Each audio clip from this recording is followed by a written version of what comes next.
You and I were both part of a Senate education session, and I was pleased that I think about 30 senators came to that. And, helping them get up to speed, since it's such a big change agent, I don't think, we could ever say we did too much to draw the politicians in. And yet, when they say, we blew it on social media, we should do better. Social media, that is an outstanding challenge, that there are very negative elements to that in terms of polarization. And, even now, I'm not sure how we deal with that. I don't understand why the government was not able to be more effective around social media, but it seems worth trying to understand as a case study for what they're going to go through now with AI. No, it's a good case study. And when you talk about the regulation, is it clear to you what sort of regulations would be constructive? I think we're starting to figure that out. It would be very easy to put way too much regulation on this space. And, you can look at lots of examples of where that's happened before.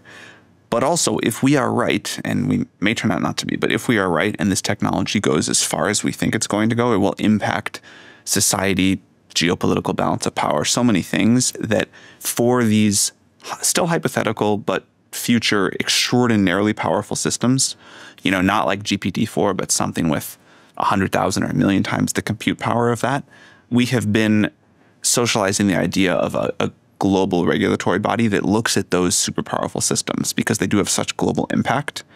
And one model we talk about is something like the IAEA. So for nuclear energy, we decided the same thing. This needs a global agency of some sort because of the potential for global impact. I think that could make sense.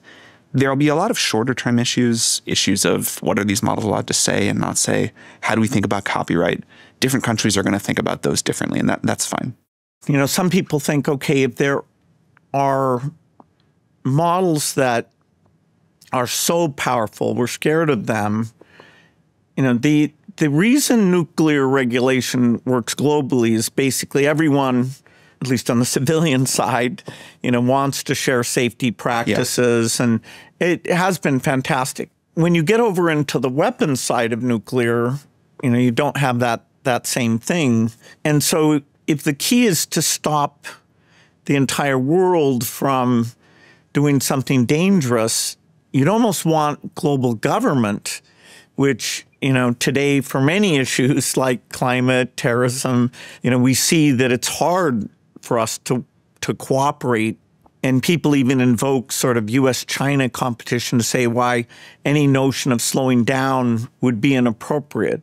So isn't it going to be hard to, any idea of slowing down or going slow enough to be careful will be hard to enforce? Yeah, I think if it comes across as asking for a slowdown, that'll be really hard. If it instead says, okay, do what you want, but any compute cluster above a certain extremely high power threshold, and given the cost here, we're talking maybe 5 in the world, something like that, any cluster like that has got to submit to the equivalent of international weapons inspectors.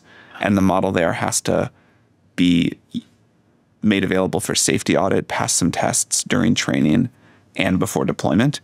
That feels possible to me. I wasn't that sure before, but I did a big trip around the world this year, talked to heads of state in many of the countries that would need to participate in this, and there was like almost universal support for it.